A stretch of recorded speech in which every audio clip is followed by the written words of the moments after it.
자모회가 특별히 그런 교육 과정이 있는지. 당시 본당 신부님께서 주보에 딱 공지하셨던 내용 중에 하나가 30, 40대 젊은 엄마들의 성경 공부, 그룹 공부, 창세기반을 만드시겠다는 공지였었어요. 근데 그거를 보고 처음에 한 10명 정도가 신청을 해서 두 반으로 시작을 했었거든요.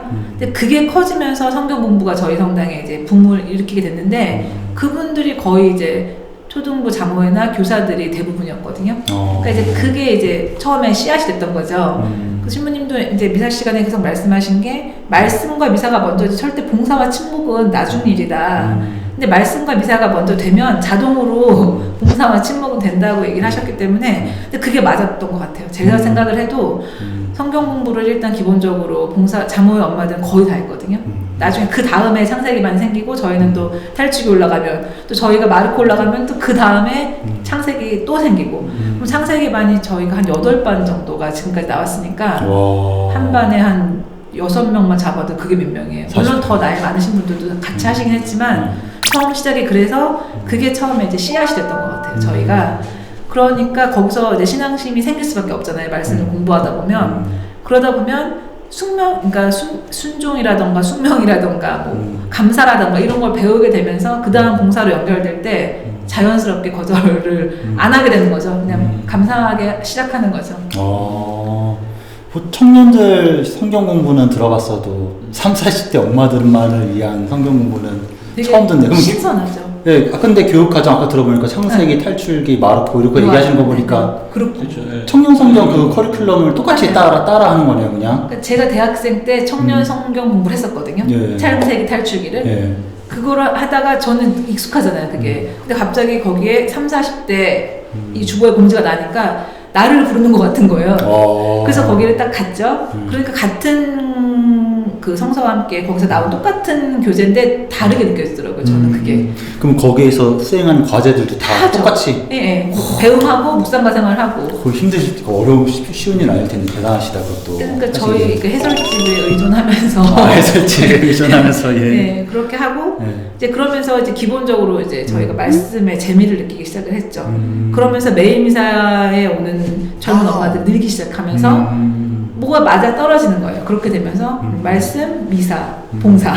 그래서 아까 분과장님이 얘기하신 게 교사에는 고등학교 과정이고 자모에는 초등학교 과정이라고 얘기하는 게 이 말씀 공부도 하고 미사도 참석하면서 신앙의 기반을 쌓아놓고 그 다음에 교사회로 가야 된다라고 얘기하고 싶으신 거죠? 그렇죠. 그냥 아무나 그냥 교사에 막 시키는 게 아니라 아무나라고 하면 좀 오해의 요지가 있어서 아무나라고 하셨네요. 아니 젊은 사람들 성당에 오면은 사람 이제 위에 이제 어르신들은 옳다구나 하고 이제 하시는데 그거보다는 1년의 과정이 좀 필요한 것 같아요. 뭐 학교처럼 정말 어떤 진짜 초등 과정, 뭐 중등 과정은 아니지만 어느 정도 몇 년 동안은 신자로서의 그런 걸 좀 다진 후에 교사회나 뭐 반장 같은 저희가 자모회 출신들 중에 교사도 많지만 반장님들도 많이 나왔어요. 이번에 소공동체 봉사도 하시고 그다음에 성인교리 교사분들 되신 분도 계세요. 그러고 뭐 그렇게 그게 되게 좋은 방향인 것 같아요. 그러니까 어찌됐든 냉담하시던 분들 그리고 또 뭐 어떤 다양한 계기로 성당을 좀 멀리하셨던 분들이 아이의 천연성체 세례 뭐 이런 어떤 계기로 성당에 와서 인간적인 엄마들끼리의 친밀감을 느끼고 또 거기에 본당 신부님의 그 이제 방향에 맞춰서 성경 공부를 시작을 해서 어쨌든 기본적으로 미사에 대한 중요성 그리고 이제 또 성경 공부에 대한 필요성 이런 것들을 엄마들이 어느 정도 이제 베이스를 좀 닦아놓은 그렇게 하는 과정들이 계속 이어지면서 결국은 자모회원들이 급격히 늘었던 이게 뭐 좀 이렇게 나름의 큰 그림이 있었던 것처럼 느껴지네요. 엄마들이 성당에 열심히 나오게 되면 필수적으로 따라오는 문제가 있어요. 이게 이제 뭐냐면 남편들과의 이제 문제가 너 성당에서 사냐? 넌 도대체 성당에 가면 뭐가 떡이 나오니? 뭐 그죠? 또 이런 경우들이 심심치 않게 주변에서 사실은 좀 볼 수 있는데 저도 그렇잖아요. 뭐 현대판 순교자의 삶을 사는 그런 엄마들의 모습을 보시면 어떤 생각이 드시는지, 네. 그리고 어떻게 이걸 좀 극복을 해나가야 되는 문제이긴 하니까 어떻게 하시는지 좀 궁금해요. 남편한테 사실 결혼 생활에서 10년 이상 된 사람들이잖아요. 아이가 청년성체 하다 보니까. 사실은 이제 그렇게 막 연애 때처럼 그렇게 지내는 게 아니잖아요. 그렇지만 이제 성당회를 만약에 반대로 하는 아빠들 같은 경우는 저희가 항상 집에 가서 최선을 다하죠. 가장 현명한 대처죠. 네. 잘해줘요. 일단 네. 밥을 잘 차려주고 친절하게 대하고 상냥하게 다 대답하고 그런 건 기본이고요. 그다음에 엄마들이 힘들어할 경우엔 저는 항상 베드로의 장모님 얘기를 많이 했던 것 같아요. 우리가 베드로 장모님이 신자가 아님에도 불구하고 나중에 예수님의 시중을 들었다 그러면서 일단은 그분도 구원을 받잖아요. 저는 이제 베드로의 장모님 얘기를 우리 남편도 저는 항상 그래서 장모님이라고 생각을 해요. 그래서 이분도 내가 너를 구원하기 위해서 내가 성당 가는 거다. 형님 지금 냉담, 우리 안드레 형제님이 냉담을 오래 하고 계세요. 근데 저는 항상 기도할 때 그래서 하느님 베드로 장모님을 그렇게 해주셨듯이 저희 신랑도 같이 지금 이렇게 냉담 중이지만 항상 보살펴 달라고 기도를 하거든요. 그러니까 다른 엄마들한테도 그 얘기를 하면서 우리가 열심히 하면 남편들도 반드시 예수님 구원 받을 것이다. 아니면 뭐 하느님 사랑 속에 살 수 있을 것이다. 그런 얘기를 했던 것 같아요. 되게 많이 한 얘기가 베드로 장모님 얘기였고요. 그 다음에 남편을 위해 미사 중에 기도하고, 집에 가면 정말 잘해주죠. 안 믿겠지? 안 믿으시나? 아무튼. 다들 잘해주시나요, 진짜? 진짜 근데요, 저희가 밖에 나와야겠다는 의지가 생기잖아요. 그럼 잘해야죠. 아이들 밥도 미리미리 다 해놓고. 그래야 나오죠. 그렇죠. 내 역할을 근데 팽개치고 막 나가서 하는 거는 의미가 없잖아요. 그렇죠. 더 바빠요. 신앙인의 모범이 안 되죠, 사실. 네. 그렇죠. 네. 그러니까 집에서도 열심히 해야죠. 베드로의 장모님이라는 표현은 엄청 인상 깊네요, 진짜. 예, 역시 성경 공부하시니까 티가 좀 나나요? 대답하는 내용도 다르시네. 저는 이 베드로 장모님 복음 나올 때마다 강론 어떻게 해야 될지 항상 고민이었는데, 너 이거 강론 때 써먹어야 되겠다, 베드로의 장모님. 조선의 장모에 한번 다녀오세요. 그러니까요. 내가 여기서 교육을 받아야 되겠네. 이렇게 이제 뭐 냉담하시던 분들이 와서 열심히 하게 됐어요. 자모회라는 봉사를 하시게 되면서. 네.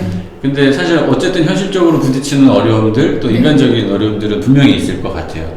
이런 부분들을 볼 때 교회가 자모회원들한테 어떤 부분을 좀 신경 써야 될 것 같다는 생각을 하시는지.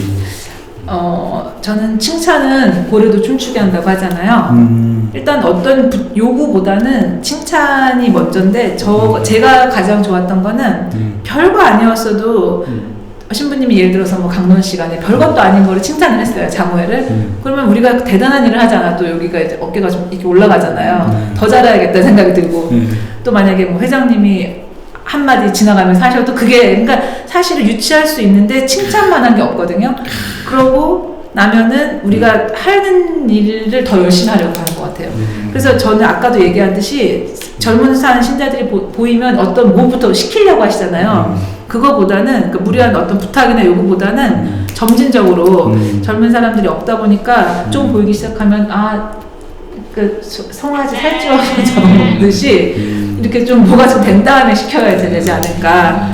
네, 그래서 준비를 좀 시키는 게 제일 중요한 것 같아요. 그래서 그게 뭐 성경 공부가 됐던 자모회가 됐던 일단 칭찬이 기본인 것 같아요. 그러니까 본당 신부님들이 특히 사소한 칭찬이라도 자꾸 해주는 게 그렇죠. 자모회가 그래도 운영하는 데 그렇죠. 탄탄하게 할 수 있는 원동력이 된다. 사실은 역할이 사실 없어요. 자모회가 사실 그 성당에서 우리 큰 성당에서 자모회 역할이 정말 요만큼이에요. 근데 그게 저는 왜 중요하다고 생각하냐면요. 나이 드신 분이 엄청 신실한 나이 드신 신자분의 자식을 데려오는 거는 엄청 어려운 일이에요. 근데 엄마 하나 잘 구워 살면 남편 자식 부모 데려오는 건 쉬운 거거든요. 그렇죠. 그러니까 이게 가정의 중심이잖아요, 우리가. 근데 저희 시어머니가 그렇게 기도 열심히 하세요. 자기 자녀들 냈다 냉담한다고. 아무리 해도 안 되잖아요, 지금. 그렇죠. 근데 저는 제 애들 다 데리고 가잖아요. 그러니까 영향력 있는 게 30, 40대잖아요, 사실. 그러니까 이들이 성당에서 어떤 역할이 커서 잘해주는 게 아니라 미래를 보고 투자하는 거죠. 그러니까 예전에 그런 얘기 한 적 있거든요. 엄마 하나 오면 자식 둘에 남편의 기본으로 오는 거잖아요. 이제 그런 그러니까 물론 이거를 뭐 계산하고 하는 건 아니지만 그만큼 영향력이 있다고 생각하거든요, 가정 내에서. 그래서 자모회에게 지금 자모회가 하는 일이 대단해서가 아니라 이들이 결국 50대, 60대가 되면은 성당에서 중추적 역할을 할 사람들이니까 조금 교육을, 그러니까 좀 투자를 하는 거죠, 결국은. 네, 분과장님 말 듣고 보니까 저도 이제 반성이 되는 게 아까 뭐 교회 역할에서 자모 역할이 작게 느껴지니까 그렇게 크게 띄워주거나 칭찬했던 거는 저도 거의 없었던 것 같아요. 옛날에 저도 본당 있었을 때 막 어머니들이 스테이크 아이들 위해서 스테이크 준비했거든요. 근데 스테이크 굽고 식잖아요, 다. 아이들 좀 안 먹잖아요. 그럼 되게 어머니들이 열심히 했는데 저는 되게 핀잔을 줬거든요. 아니 왜 아이들 이렇게 쓸데없이 스테이크를 근데 떡볶이하고 김밥만 좀 된다고 막 엄청 자기 그때 반성이 많이 되네요. 그때 칭찬 많이 했어야 되는 건데